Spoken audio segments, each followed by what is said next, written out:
Welcome to the Tim Booker Book Sharing Channel. Here, we delve into the endless world of words, savor captivating stories, and share insights and reflections. Remember to like the video, subscribe to the channel, and hit the notification bell to stay updated. Let's embark on this reading journey, experience the allure of words, and explore the ocean of knowledge together.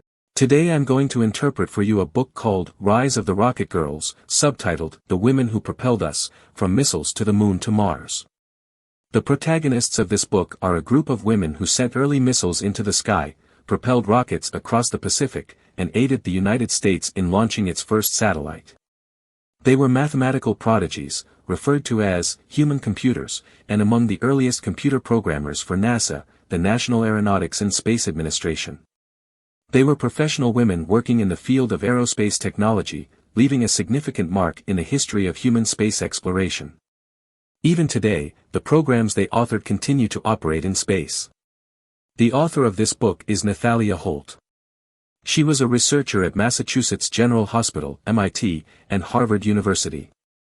Her inspiration for this book came by chance.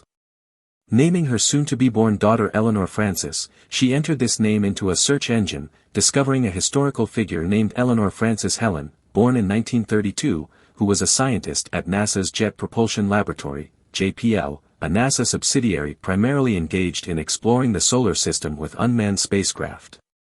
Encountering this namesake woman piqued the author's curiosity. Were there female scientists at NASA in the 1950s? In her research process, she unveiled the story of the pioneering girls who were among the earliest to work at NASA, the protagonists of this book. In the 1940s and 1950s, JPL recruited a group of women to perform crucial computational work, the earliest references to the term computer, which denoted calculators. Their task involved manually computing vast amounts of data from experimental feedback regarding missile trajectories, spacecraft structures, propellants, etc., contributing to the measurement, control, and management of space projects. Hence, they were playfully referred to as human computers.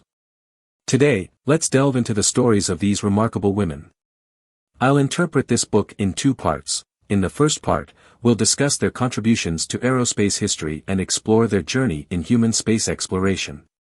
In the second part, we'll take a closer look at these women's work, lives, as well as the difficulties and challenges they encountered. Alright, let's dive into this book.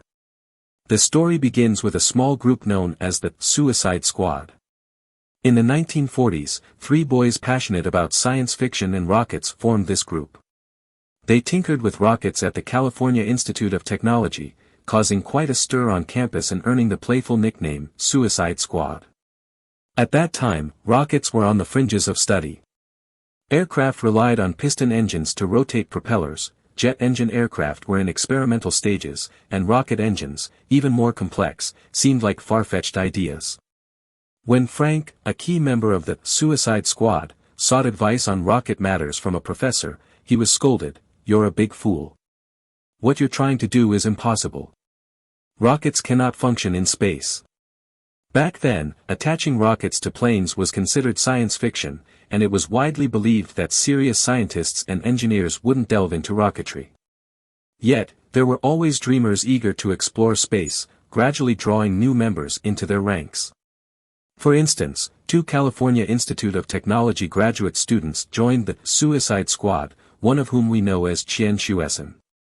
This seemingly hopeless project group later evolved into the precursor of the Jet Propulsion Laboratory, JPL. They intentionally avoided using the term rocket in their name. A few years later, the U.S. Army Air Forces invested in this team, marking the government's first investment in rocket research. However, the military sought propulsion for bombers to carry bombs into the sky, not rockets exploring the limits of the Earth's atmosphere. Stimulated by wartime needs, this newly established research institute received continuous government funding. With the influx of funds, Frank approached his math-savvy friend, the first female member of this team, Barbie Canwright. Barbie was working as a typist but disliked the job. Frank offered her a chance to continue studying mathematics, prompting her to join this nascent laboratory. The next step for the laboratory was to attach rockets to aircraft. To avoid the word rocket, they coined the term JATO, jet-assisted takeoff, meaning jet-assisted takeoff. Engineers acquired a small plane, removed its propeller, and tethered it to the runway using iron chains to stabilize the aircraft since their rockets couldn't yet propel the plane into the sky. Through numerous experiments, Barbie calculated the thrust produced by each rocket engine to manufacture a rocket engine capable of lifting the aircraft into the sky. Initially, they attached 4 rockets outside the plane, but the experiment failed. It was only when they increased the count to 6 rockets that the plane finally lifted off, dragging the iron chains. They witnessed the first glimmer of success of a rocket-powered aircraft they had dreamt of. When they installed 12 JATO units on the plane, unfastened the chains, the small aircraft soared into the sky, marking the first ever entirely rocket-propelled flight in U.S. history. 4 months later, rocket-driven aircraft became cutting-edge military equipment. Within a year, JPL sent a Douglas A-20A bomber into the sky. With constant orders and resources pouring into JPL, the team expanded. Several new calculators joined, and coincidentally, all the staff in the computing room were women. They calculated tirelessly, inputting numerous sets of data into intricate equations, their fingers forming calluses from gripping pencils, piling data into desk drawers, gradually forming walls of paper. As the laboratory expanded, Frank promoted a calculator named Mercy to manage this department and oversee personnel recruitment. Under Mercy's leadership, the computing department at JPL became a true sisterhood. While the position of calculator wasn't exclusive to women, many male applicants were rejected by Mercy. The reason was simple: she believed no man would listen to her, a female leader. She aimed to create a harmonious female team. Weapon research continued. After World War II, the Nazis' V-2 rocket and the scientists behind it were brought to the U.S., while JPL was developing the WAC Corporal rocket. WAC stood for Without Altitude Control, making it the highest flying rocket at that time. They planned to combine the V-2 rocket with the WAC Corporal, utilizing the V-2's initial thrust to then detach it as it fell to the Earth, letting the WAC Corporal ignite and reach unprecedented heights. This combination was named WAC Corporal Upper Stage. To predict how high the WAC Corporal Upper Stage could fly, the female calculators worked day in and day out, calculating trajectories and sketching countless missile flight paths in their notebooks. After numerous failures, the rocket flew to an altitude of nearly 400 kilometers, becoming the highest flying and fastest object created by humans. Cheers resounded among JPL's calculators and engineers, celebrating the successful experiment. However, at that moment of triumph, the JPL team realized a stark reality: they needed to address the ultimate purpose of the rocket. JPL aspired to break through the boundaries of the atmosphere. Their original intention was space exploration. However, the recently designed rockets were destined for warfare. Their mission wasn't space exploration but aiding the military. As one member of the Suicide Squad put it, our dreams of using rockets for scientific exploration of high altitudes and space have to be put on hold for a few years. Yet, the opportunity to realize their dreams arrived sooner than they had imagined. The dream of space exploration was within reach. In 1954, 18 years after JPL's establishment, the director proposed initiating a project for an artificial satellite as a tribute to the International Geophysical Year. From July 1957 to December 1958, active solar events favored scientific research for many nations. JPL began the Orbiter project, aimed at creating the first artificial satellite. The race to launch the first satellite ignited a fierce space competition. The United States and the Soviet Union engaged in intense rivalry, while internally, the U.S. Army, Navy, and Air Force vied for satellite superiority. JPL intended to create a multi-stage rocket that would free the satellite from Earth's gravity, traverse the atmosphere, and enter orbit. As the development progressed rapidly, the team's excitement grew. They were breaking away from the mental burden of creating war machines, returning to the essence of space exploration. Regrettably, the U.S. Department of Defense's Special Capabilities Board chose the Navy's satellite, rejecting JPL's proposal. Nevertheless, the U.S. government allowed JPL to continue satellite research. Around that time, voices in the U.S. Congress advocated for the establishment of an independent space agency, which eventually became NASA. When the news arrived, JPL's female calculators joyously celebrated. The satellite they had secretly developed now had the chance to soar into space. Night and day, the female calculators meticulously recalculated flight trajectories, accounting for temperature, speed, and pressure's effects on the equipment. Each of them was on tenterhooks. 3 months after the Soviet Union launched the first satellite, on the night of January 31, 1958, the rocket ignited, and the United States launched its first satellite, Explorer. With the rocket already in the air, all they could do was pray for the satellite's successful orbit, relying on JPL's calculations. Data flowed incessantly to the calculator Barbara through a teleprinter. Her pencil danced swiftly across the paper. Renowned physicist Richard Feynman, the director of JPL, and the president of the California Institute of Technology stood behind her, awaiting the confirmation. 90 minutes later, after Barbara confirmed the satellite's position matched their calculations, she turned around and loudly announced, "We've done it." Behind her, the entire control room erupted in jubilation. Following the successful satellite launch, the United States space program gradually gained momentum. The National Aeronautics and Space Administration, NASA, was established, and JPL officially became a NASA division, obtaining permission to venture beyond Earth and initiate a series of planetary exploration missions. However, amidst the heated space race, the Soviet Union dealt another blow to the United States. After launching the first satellite, they sent the first spacecraft to fly by the Moon and the first artificial object to land on the Moon's surface, also sending the first human into space.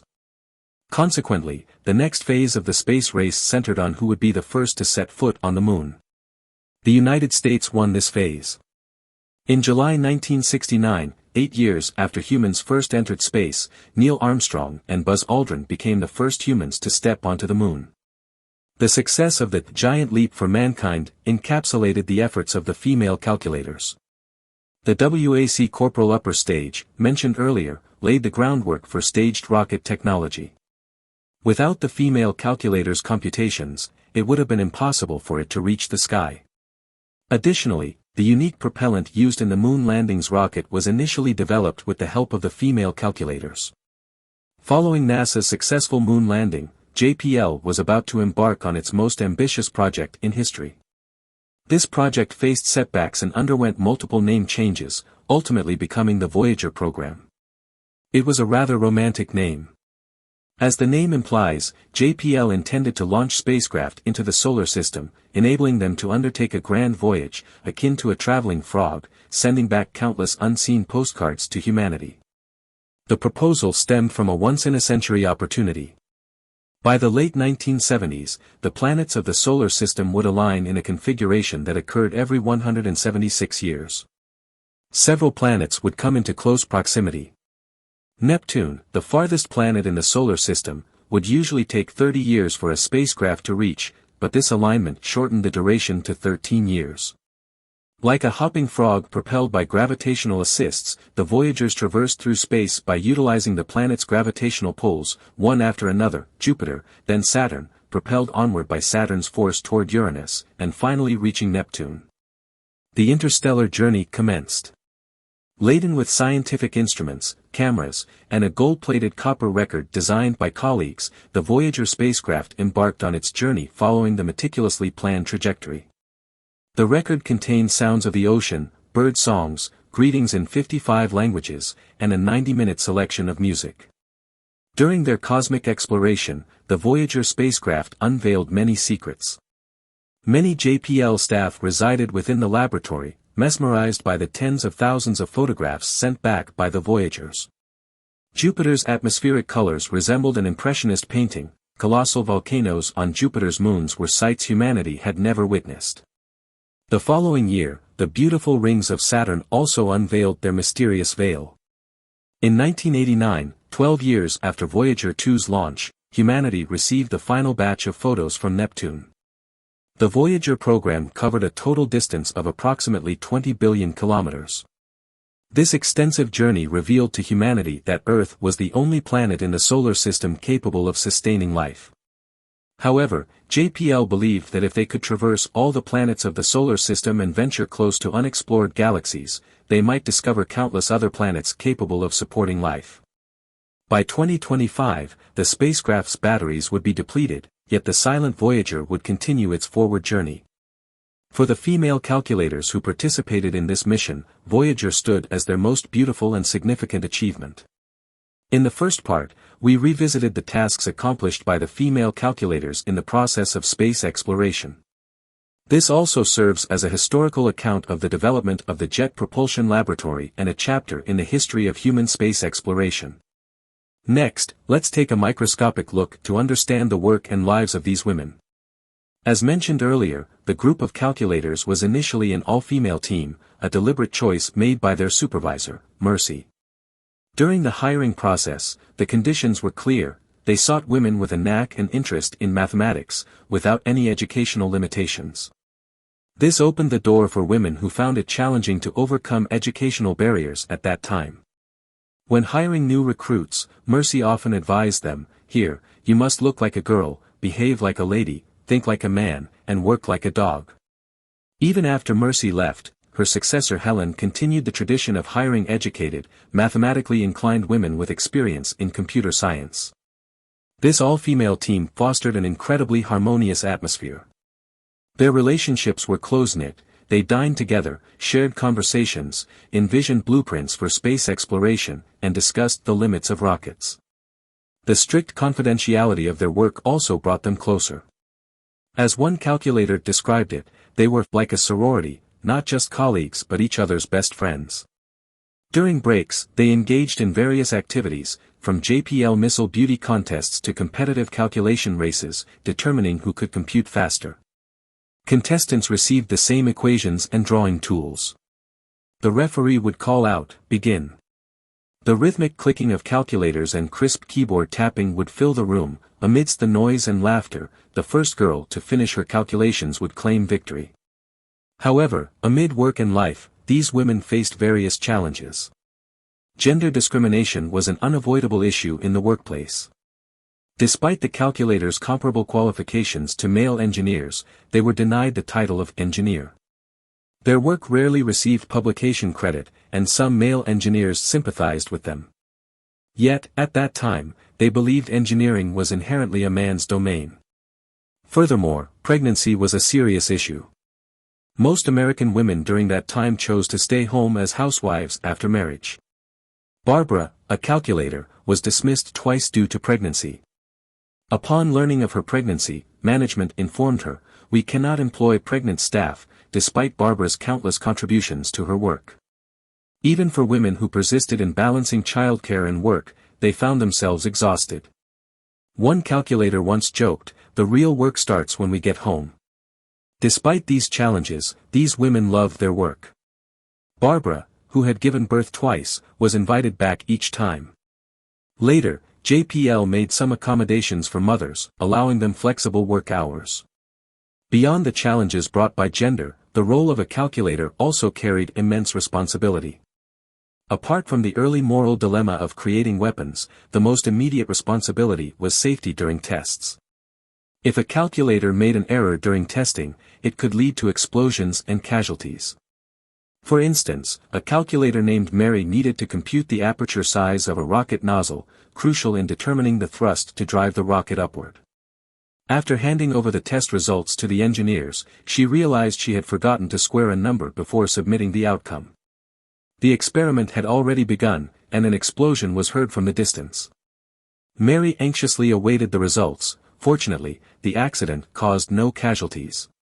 Those agonizing minutes reminded her that the data and equations she wrote in her notebook were not just numbers, they determined the life and death of her colleagues. These women handled complex and heavy responsibilities, and their titles quietly changed. If you recall, in the first part, we mentioned that their titles changed from calculators to programmers. Yes, they were the first batch of programmers at NASA. Over decades, their titles transitioned from calculators to programmers and then to engineers. Why did this change occur? When these female calculators first entered the field, calculations relied entirely on manpower, known as computers, initially referring to humans as the initial form of computers. When the first generation of IBM machines entered the lab, they weren't well received because of frequent malfunctions. Engineers and calculators preferred manual calculations. Until NASA's establishment, computation heavily relied on human assistance for every project. However, the evolving IBM machines gradually surpassed people's imaginations. Their computing speed increased while energy consumption decreased. Girls began learning computer programming languages. They wrote programs and punched holes in cards using a punch card machine to convert commands. These holes represented instructions, which were fed into a compiler. IBM computers could interpret the programming language on the second set of cards, finally producing the results the calculators needed. Although a complex process, the world of programming fascinated these women.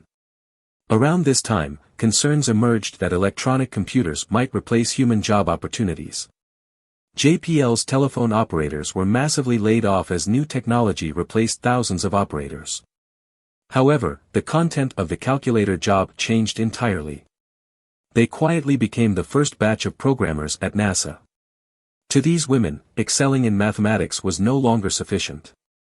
JPL offered programming classes to assist female calculators in upgrading their skills. They gradually learned to write, modify, and run programs on IBM computers. 90% of the programming work in the lab was handled by these girls, solidifying the calculator's positions with professional computer knowledge. Simultaneously, the wave of protests for gender equality swept the United States, reshaping women's social roles. The titles of JPL's female employees continued to change, with some senior female employees officially becoming engineers. When Catherine saw her name followed by engineer in a published paper, she was particularly surprised, as she had never seen those three words after her name before. For them, the title of engineer outweighed any Miss JPL Missile Beauty Contest crown. The recruitment threshold for the team grew higher, requiring new employees to possess engineering degrees. However, at that time, engineering schools had only just started admitting female students. In 1970, women accounted for less than 1% of engineering degree recipients in the entire United States. To overcome this barrier, Helen, the supervisor, adopted an ingenious approach. She sought out bright girls to work as programmers, encouraging them to attend night school to pursue engineering degrees. Across generations, these women molded this laboratory into a space they enjoyed. While activists across the U.S. were still fighting for women's rights, they had created a welcoming environment for women. Today, JPL employs more female staff than any other NASA center, a result of Mercy and Helen's 50-year commitment to hiring women. When Mercy first hired female calculators, she never realized that one day, this group of girls would take on such important responsibilities in their work, with calculators rising to managerial positions and even leading teams exploring the universe. Within a decade, from 1984 to 1994, the proportion of female engineers at JPL rose from 9% to 15%. However, the trend in the rest of America was quite the opposite. In 1984, 37% of computer science graduates were women. Today, that number has dropped to 18%. The first computer programmer was a woman named Ada Lovelace, and the world's first programmers were women. So why, after several decades, has the proportion of female programmers decreased? On this issue, we can find some answers in a book called The Genius Programmers. In the 1940s, when the era of electronic computers began, women were at the core of the industry. Men were more interested in hardware development, considering the act of instructing computers and programming them akin to secretarial work. Thus, it was primarily women engaged in such computational work. When the first programmable digital computer appeared, the first batch of programmers were women. In the 1950s and 60s, the programming industry saw explosive growth, an industry highly inclusive of women, and men who lacked programming skills didn't hold a significant advantage. However, by the 1960s and 70s, the programming landscape began to tilt towards men. On one hand, as programming became increasingly crucial in enterprises, programmers were promoted to managerial positions, favoring men over women. On the other hand, the professionalization of the programming industry demanded stricter educational backgrounds and certifications, areas where women were at a disadvantage during that era. The high-paying programming industry attracted more men, and the image of programmers in the eyes of employers became increasingly masculine, leading to fewer women in the field. Several reasons have pushed women further away from this industry. Firstly, with personal computers gradually becoming common, children started learning programming. Boys interested in computer learning received more encouragement, while nerdy girls didn't match society's expectations. Secondly, the programming culture was increasingly dominated by men, and mainstream media continued to reinforce the image of a male programmer, gradually masculinizing the public's perception of programmers. Lastly, in the increasingly male-dominated computer science discipline, women were susceptible to denigration and criticism, leading to lower self-assessment in this domain. Consequently, many women left computer science professions, and the programming domain in the workplace gradually became male-dominated. Today, whether in the United States, Europe, China, or India, in schools or workplaces, male programmers outnumber female programmers. However, efforts are being made to change this. Carnegie Mellon University in the United States is encouraging women to study computer science through reforms, such as establishing more groups to help women learn computer science and lowering requirements for past programming experience. By 2018, the ratio of male to female freshmen in Carnegie Mellon's computer science department had shifted from a previous 3 to 1 to 1 to 1. As computer programming becomes increasingly common and crucial for the future, hopes are high for more women to enter this industry. Alright, here's the full interpretation. In the 1940s and 50s, the Jet Propulsion Laboratory recruited a group of women to handle all computational work. They diligently computed daily using pencils and paper, laying the foundation for rockets to soar into the sky, satellites to leave Earth, and even the navigation systems for today's Mars rovers. Post-World War II, hiring female calculators wasn't particularly common, but several generations of female supervisors at JPL insisted on hiring women, encouraging their return to work after childbirth, promoting their pursuit of new skills and degrees, thus fostering more female programmers and engineers. Over 50 years of work at JPL, these women wrote extensive programs. Even today, the programs they wrote continue to serve spacecraft, navigation systems, climate research, Mars rovers, and more. Even after they left JPL, the code they left behind continues its work, exploring the unknowns of the universe. On February 14, 1990, Voyager 1 turned around and took its last few pictures. One of these, called Pale Blue Dot, captured our living Earth. From 6.4 billion kilometers away, Earth appeared as just a small blue dot, not even filling a single pixel. Voyager 1 then left the solar system, entering interstellar space. Voyager 1 remains the farthest human-made object to travel, with its codes stored in aluminum memory banks, meticulously written by an exceptional group of women with pen and paper. The code soaring amidst the cosmic dust is their gift to the stars and humanity. That concludes today's content. Congratulations on finishing another book. Thank you all for your support and attention. Please subscribe to the Tim Booker channel, like, and share this valuable knowledge with friends. Let's combine wisdom with practice, achieve our financial goals, and create a better future together. Thank you all, goodbye.